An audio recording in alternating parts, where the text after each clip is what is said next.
Do we have the reports now? Who's the first? Secretary Duque. Good evening, Mr. President, and good evening, Senator Bong and fellow cabinet members.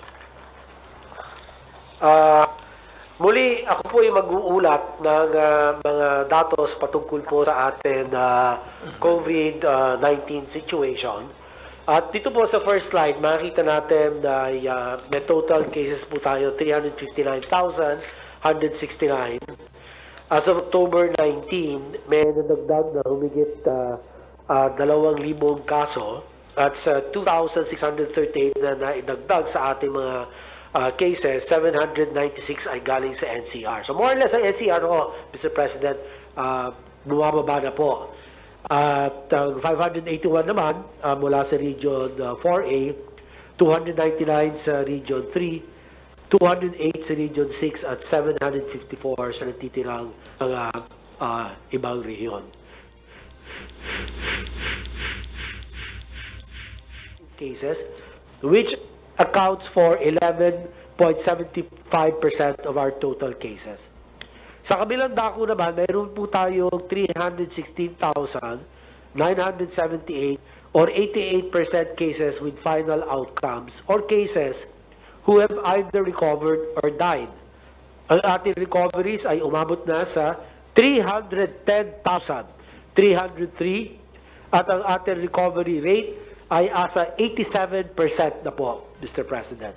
Habang ang bilang ng mga namatay ay nasa 6,675, ang ating po case fatality rate ay nananatiling mababa at 1.9%. Kung titignan po natin doon sa deaths, doon sa column, para sa mga Pilipinong ang edad less than 1 year old to 49 years old, ang CFR ay napakababa po, Mr. President, 0.47% lang po. Habang para sa mga Pilipino, ang edad 50 years to more than 80 years old, ang CFR ay 6.26%. Mataas po ito, Mr. President, at nangangahulugan na talaga ang sakit na ito ay ang mga senior citizens, yung mga may edad na po na may mga kasamang ibang sakit talagang malubha ang kanilang COVID-19 infection na nauuwi sa pagpanaw nitong mga individual na ito. So 6.26% sa mga 50 to 80 years old and only 0.47 for those age less than 1 to 49 years of age. Kung titingnan po natin dito sa slide na ito, ang ating pong national epidemic curve, patuloy pa rin po ang pagbaba ng ating mga kaso dahil po sa pagsasagawa ng ating prevent, detect, isolate, treat, and reintegrate strategies na nakapaloob po sa National Action Plan na inyo pong inaprubahan. Kasama ng pag-obserba at pagsasagawa ng publiko sa ating pong minimum public health standards. Dagdag pa rito na nanatiling stable po ang ating growth rate. At ang huli na lang po, Mr. President, patuloy pa rin. Next slide, last slide. Ang pagbibigay ng immunization services for measles, polio, rubella at iba pa pong mga vaccine preventable diseases na mga bakuna sa ating pong mga healthcare workers, nakapag-allocate tayo ng 319 million budget para sa hiring ng additional vaccinators, mobilization of vaccinators and their transportation and procurement of vaccines. Tayo naman ay nakapag-procure at handa ng 11 million units na measles, rubella, oral polio vaccines, and 5.7 million vaccination devices, 947 sets of personal equipment, protective equipment that is, at katuwang ng iba't ibang ahensya tulad ng PCOO. Patuloy pa rin tayo sa ating information drive para sa October 26. Kami ay patuloy na hihingi ng tulong sa ating pong presidente at sa kagawaran ng interior at pamahalaan lokal upang hikayatin ang lahat ng mga local chief executives na huwag bibitawan ang ibang mga immunization activities. Dahil napakamahalaga po ito para maproteksyonan ang ating pong mga kabataan mula sa mga vaccine preventable diseases. So we call upon all of our partners and stakeholders in the implementation of our supplemental immunization activities for measles, rubella, and polio. Yun na lamang po. Daghang salamat, Mr. President. Thank you. Question Salamat. una. Ito namang Secretary. Ditong Red Cross, huwag kang mag-alala, mabayaran to. They're just looking for a way to present the solution to sa COA pati sa budget. Do not worry, we will pay. It will take time, but we will pay. We'll look for the money. Hindi naman marami, but ang priority is natin dito is really medical. Medical treatment, medical attention. Yun ang natin. So alam ko na itong bayad na ito. Mabayaran to in a short while. Do not worry. Who's the next to report? Sir, kung makikita po natin sa graph po dito, yung nakikita nating pula, yan po yung umaangat ang kaso. And then yung bumababa, yan po ang green. Sana po natin. Kung makikita po natin, sa bandang north po, sir, tumataas yung tumataas ang kaso. Actually, tumawag po sa akin si Governor Albano na ginawa niyang ECQ ang Ilagan City. And then also, yung area ng Baguio, nung last 2 weeks, talagang tumaas din po. Pero makita po natin, yung green portion po, malalaki po ang increment ng kanyang pagbaba. Umaabot po ng 7,000 ang pagbaba niya. And ito naman po, nakikita natin po, generally sa Mindanao po talaga tumataas. Sa Palawan, nag-uusap po kami ni Governor Alvarez. Manageable naman po yung iba. Kung titingnan po natin yung nakikita natin sa baba, na sa bandang Mindanao, southern part, ay talagang medyo tumataas po. Yung nakikita po natin na naka-red, may mga red na mga pangalan at saka nakapula, ito po yung matataas po yung ating mga cases. Nakita po natin marami pong mga umaangat pa po na mga area. Tumawag po sa amin si Senator Mig Subiri para tulungan po yung area po ng Bukidnon. At bukas po si Secretary Lorenzana at saka po si Secretary Beans at ang ating si Mayor Magalong ay pupunta po doon sa Bukidnon para tulungan po si Governor Subiri. And then sa Pangasinan po, pupunta po kami sa Secretary Duque, and then also sa La Union, and then Secretary Roque po sa Cebu, sa Laguna po, Sec Bison, then Tawi-Tawi po, pupunta rin po kami, kasi po meron pong outbreak na nangyari po din po sa Sabah, na kailangan po natin talagang proteksyonan po ang Tawi-Tawi. And then pupunta rin po tayo sa Nueva Ecija, and then also Leyte, at saka Negros Occidental. Ito po, ginagawa po natin, yung code team po natin ay pumupunta po sa mga areas. Dahil po sa utos niyo po na yung mga kailangan po talaga na mga areas matulungan po natin, kasama po na pag-utos na ating mahal na Senator Bongo, na talagang tulungan po natin itong mga areas na to dahil kasi ito po nanghihingi po talaga ng tulong sa atin.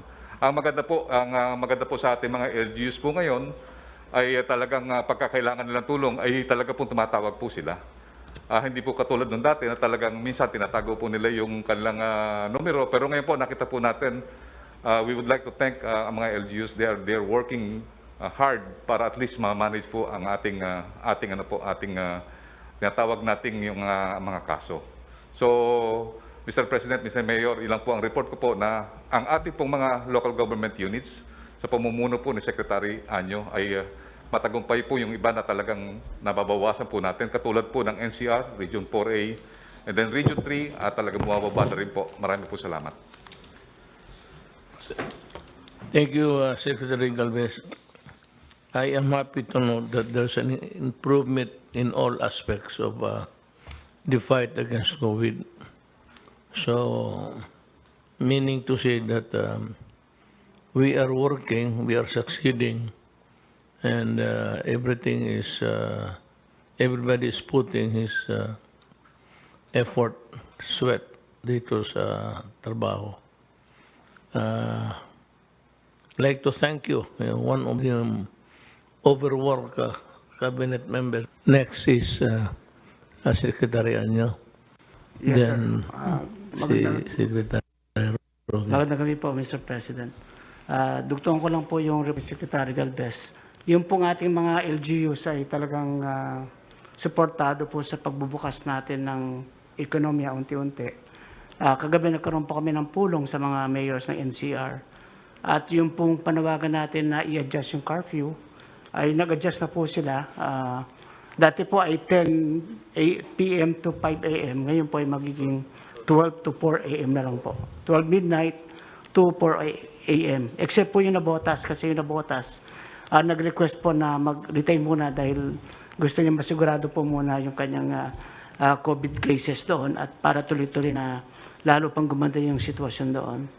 Tapos yung panawagan natin na pwede nang lumabas yung 15 years old to 65 years old, sa iba pong mga lugar na mga MGCQ o low risk ay pinapatupad na po ito. Pero sa Metro Manila po, magsimula muna sila sa 18 years old hanggang 65 years old habang sila ay nasa GCQ. At ang kanila pong pinaka napagkasunduan, manatili lang muna sila sa GCQ pero unti-unti po nilang bubuksan yung kanilang pagluluwag para makasuporta sa ekonomiya. Pati yung pagsisimba, nagkasundo rin sila na payagan ng 30% na makapagsimba dahil sa nalalapit na rin na Pasko. Pero bawal po ang Christmas party. Hindi po talaga papayagan yung Christmas party habang ganito pa yung ating sitwasyon. Nais ko rin po i-report na noong October 15, kami po ni Senator Bongo ay nangasiwa po sa distribution ng mga bago nating mga fire trucks. 72 units po ng fire trucks ay pinamigay natin sa iba't ibang LGUs all over the country at 5 aerial ladder trucks. Ito pong makabagong gamit natin na aerial ladder trucks na pwede po hanggang 18-story building ay kaya niyang puksain ng apoy. Hindi na kailangan papasok sa loob ng building. 5 po ito. Ang isa ibinigay natin sa Davao City, ang isa sa Cebu City, isa sa Marikina, isa sa Quezon City, at isa po sa Santa Rosa, Laguna para mayroon tayong siguradong aerial ladder truck sa mga tinatawag nating locators no, sa economic processing zone. At meron din pong 3 rescue truck na pinamigay natin. Ang isa pong pinag-iisipan namin ni Senator Bongo ay kung paano po may improve yung ating ambulance system. Dapat sa pandemya po ay napaka-importante nito para siguradong mabilis na madala yung ating mga kababayang may sakit sa hospital. So magsasagawa na lang po kami ng aming position paper para kung paano pa ma-equip yung ating Bureau of Fire Protection ng karagdagang ambulances. Yun lang po. Maraming salamat po. So if there's no other report, I'd like to just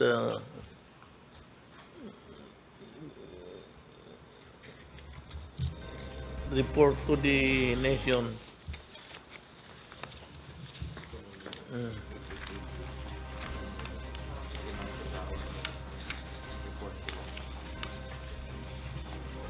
Corruption.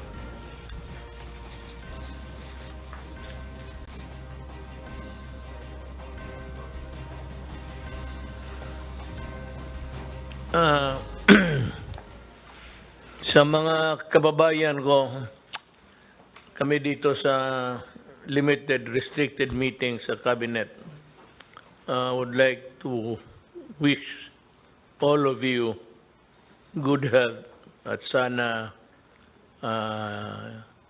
hindi man masyadong maligaya, kundi maligaya lang. Magre-report lang po ako sa maiilang bagay. Yung Red Cross kasi hindi nabayaran doon sa testing sa COVID. So ang problema nito, Red Cross is threatening to, I do not know. But I do not think Senator Gordon would have in his mind to stop. They would continue. But what I'm really trying to say is we will pay. Sabihin ko kay Senator Gordon, because he heads the Red Cross, na babayaran ko to. Money has always been a problem everywhere, lalo na mga gobyerno. So dumaan tayo ng malaking gastos at we are trying to make both ends meet. Ika nga kung parang plastiko, talagang binabanat natin ng husto kung yung resources natin. Dito sa Marawi, may nag-complain. You know, Marawi is not that easy. We started it and we are at it already because the clearing of explosives ang matagal. Then you have to contend with titles. Yung mga titles ninyo dyan, dubli-dubli. So there's no title that is really very clean. As a matter of fact, the land itself belongs to the military, the whole of it. Jambanda, ang tawag niyan, Kampa.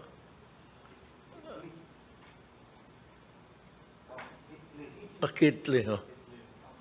Kitli. Maliit pa kami, napunta kami. Bata pa kami. Kitli. So, with the wave na ng gobyerno niyan, there is the individual titles na nag-overlap and so many things that to solve locally. And the problem is about Marawi community itself, hindi sa gobyerno. Ngayon ang sa gobyerno sabi mo ninyo ang pera nandyan. Nasa magastos na spending billions. The money is there, do not worry. And we will continue to spend until such time that Marawi is rebuilt to its former glory. It might take, it's not easy to do that. It might take some time before we can really reach the ideal place that you'd call home. In the meantime, itong mga tao na nagrereklamo,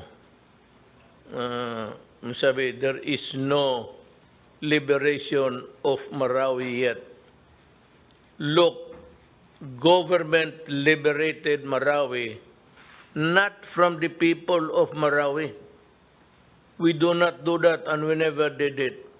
We liberated Marawi against the terrorists, Maote, pati yung ISIS.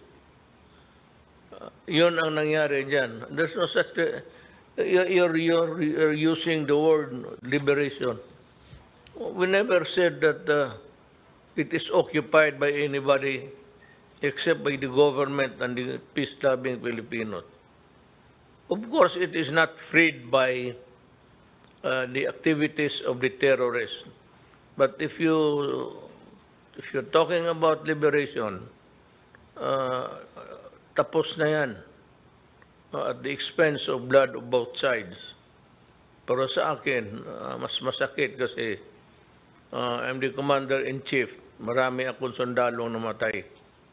We are doing our best. We did not ask for this fight. We had to destroy because it was the only way to put down the enemy. But they were also taking cover in buildings. Kaya ganon ang nangyari. Dito sa... I'd like to report to you that according to the DDP,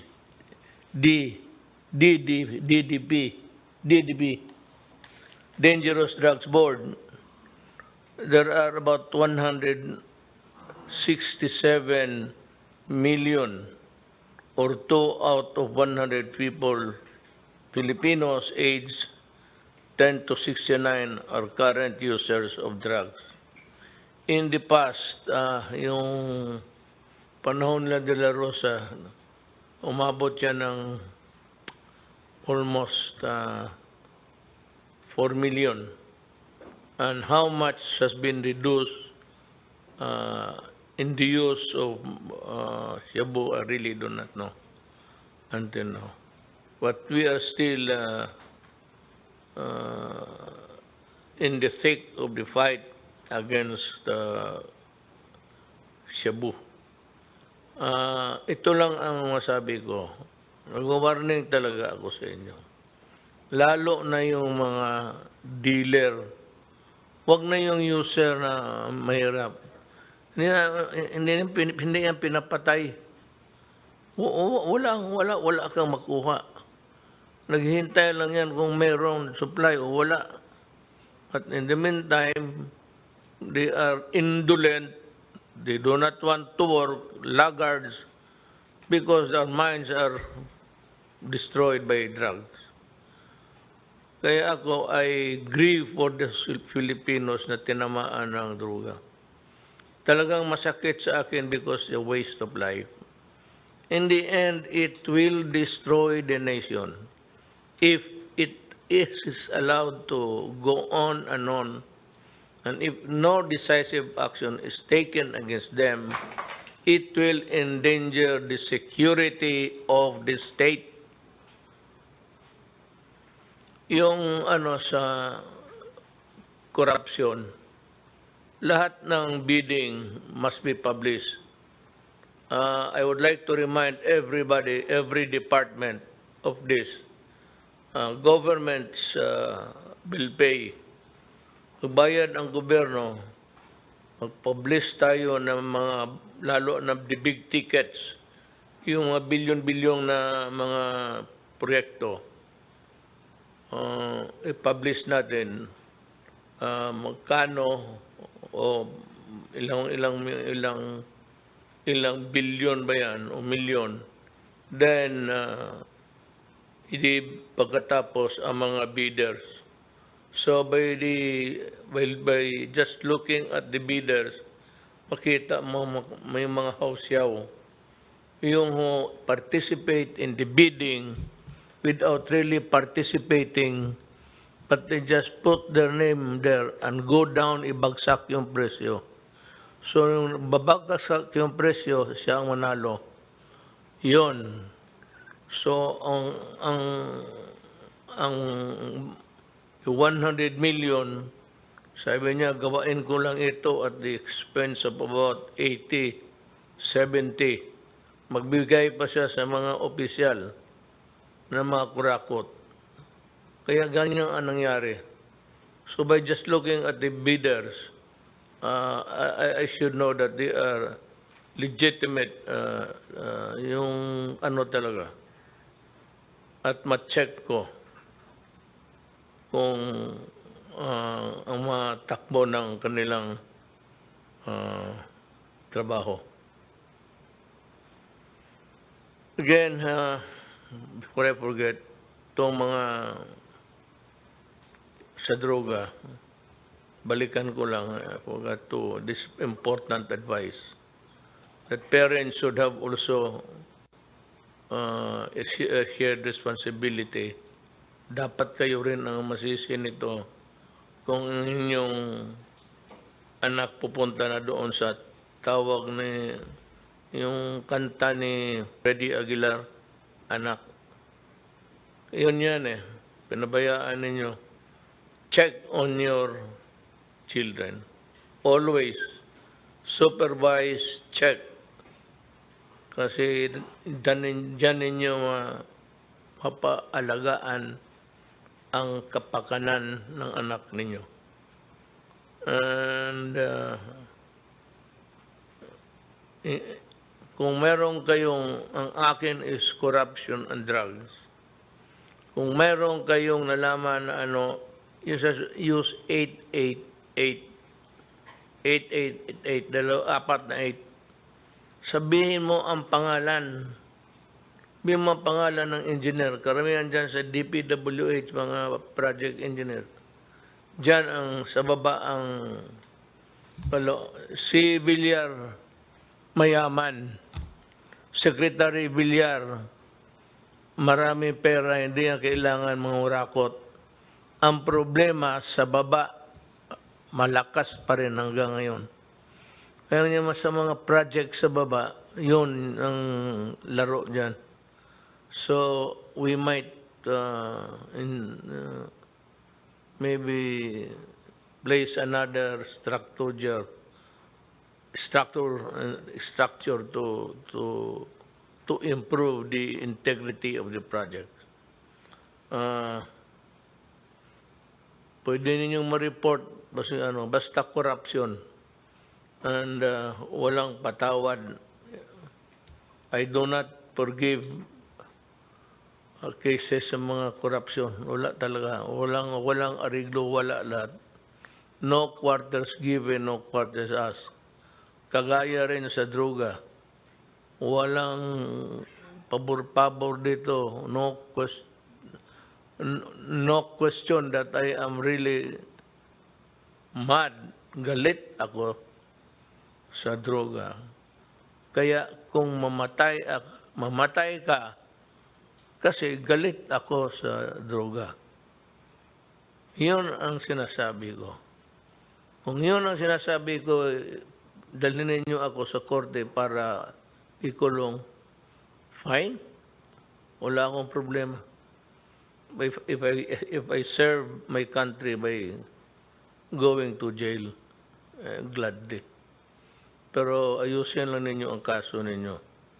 Because the love of country or the highest interest of the country, the health and the welfare of the people are really the paramount concern. Hindi yan masabi mo. Hindi. Kaya kung may patayan dyan, sabi ko, ako ang you can hold me responsible for anything, any death that has occurred in the execution of the drug war. Pero huwag ninyo akong bintangan dyan sa patayan na hindi mo alam kung sinong pumatay. Karamihan na mo, ang polis, pag nakapatay, nag-report yan. Dyan kunin ninyo ang report. Pag-aralan ninyo, bago kayo magdaldal o bago kayo magdamanda.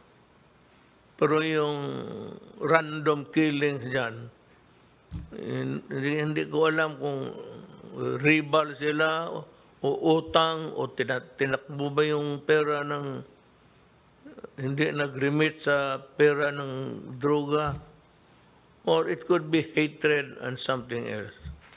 It could be a fight over a woman.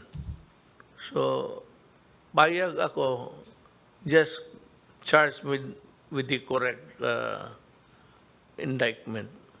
Huwag yung basta-basta lang kayo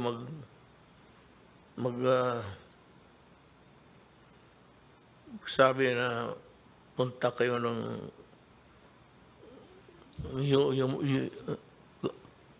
crime against humanity. Kailan pa naging humanity itong putang inang mga drug na ito? Let's say. Kaya nga sinisira na prime humanity. And what are they doing? Are they not killing humanity also? At 1.6 destroyed, 1.6 million destroyed lives. Who's going to answer for it? Kayo? Do you have a program? Do you have money to contribute to the rehabilitation of these poor people? Wala nga kayong... Tapos kung may mamatay na pulis, wala kayong sabihin. And I have lost so many policemen in connection with the implementation of the law against drugs. When you save your country from the perdition of the people like the NPAs and drugs, you are doing a sacred duty. Maraming salamat po.